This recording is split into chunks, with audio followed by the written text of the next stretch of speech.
नामक साहूकार रहता था। उसकी चंद्रिका बहुत सुंदर, सद्गुण संपन्न, सती, साध्वी, शीलवंत, चतुर्वान तथा बुद्धिमान थी। उसके कई पुत्र व पुत्रियां थी, परंतु वे सब बाल अवस्था में ही मृत्यु को प्राप्त हो गए। इस प्रकार संतान के मर जाने का उन्हें बहुत दुख था। वे पति व पत्नी नित्यपति मन ही मन में सोचा करते थे कि हमारे मर जाने के बाद इस अपार धन संपत्ति का अधिकारी कौन होगा। एक दिन उन दोनों ने निश्चय कर लिया कि समस्त धन संपत्ति को त्याग कर कहीं वन चलकर भजन करें। ऐसा विचार करके वे दोनों तो अपना सब घर द्वार ईश्वर भरोसे पर छोड़कर जंगल में चल दिए। जब चलते चलते थक जाते तो उस टहल कर विश्राम करते हैं और फिर चल पड़ते। इस प्रकार चलते चलते वे दोनों प्राणी बंदरी का आश्रम के समीप शीतल कुंड पर जा पहुँचे। वहाँ पहुँचकर उन दोनों के खान पान आदि सब त्याग दिया और आहार अपने प्राणों को त्याग देने का निश्चय कर लिया। इसी तरह बिन आहार और जल पान के जब 7 दिन व्यतीत कर दिए, तब 7वें दिन आकाशवाणी हुई कि तुम दोनों प्राणी अपने प्राण मत त्यागो। यह सब दुख तुम्हें तुम्हारे पूर्व पापों से भोगना पड़ रहा है। तो अब तुम अपनी स्त्री से अहोई आटे को कार्तिक मास के कृष्ण पक्ष में आए उसी आटे को अहोई माता का व्रत और पूजन कराए।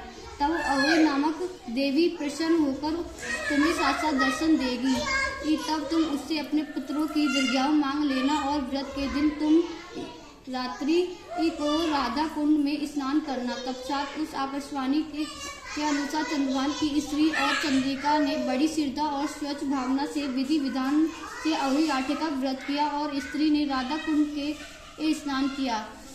जब वे दोनों स्नान करने वापस लौटे तो उन पर प्रसन्न होकर अहोई माता के प्रत्यक्ष दर्शन देकर वह मांगने को कहा।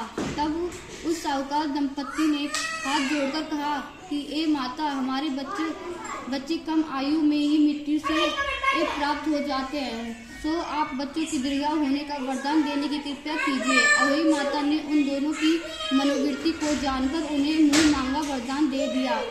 यह कहकर अहोई माता की वही अत्यध्यान हो गई। इसके बाद साहूकार साहूकारनी लौटकर अपने घर आ गए और अहोई माता की कृपा से कुछ ही दिनों बाद पुत्रवान हो गए और गुणवान बुद्धिमान पुत्र पाकर आनंद विभोर हो गए। अहोई माता की कृपा से इस लोक में सुख भोगकर भेकुकुंड को चले गए। अहोई आटे की मारवाड़ी कथा।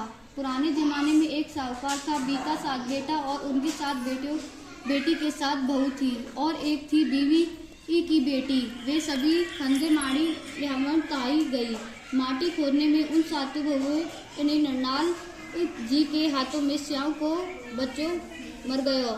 अयो आपो तो बच्चा मर जान के स्याऊ माता बोली के मारो बच्चा मार दियो, के बदला मैं ठोको कुछ मान दूंगी। स्याऊ माता की बात सुन ननद जी कि अपनी सारी भाभियों से कहो कि ते म्यारी बदले अपनी भूख बंधवायो।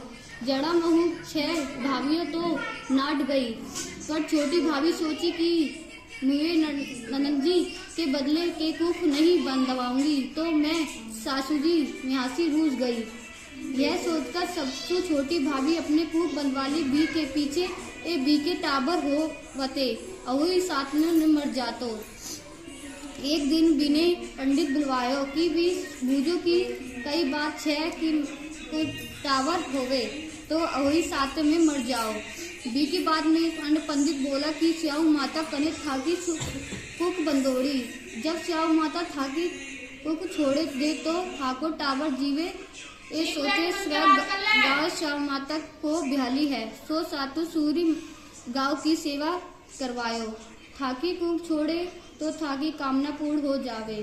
जब थाके टावर दीर्घायु है, ब्राह्मण के बताए अनुसार खूब सुंदिया उठकर सूरी गांव माता का सारो काम काज निपटा जाती। सूरी स्याऊ माता सोचो कुल म्यारी अति सेवा करे है, बहु तो दीर्घाना काम करते रोज लड़वा करे।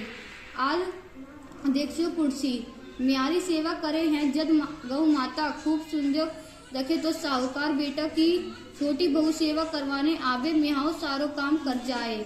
जब गाँव माता बोली ते म्यारो इतना काम करे तो सो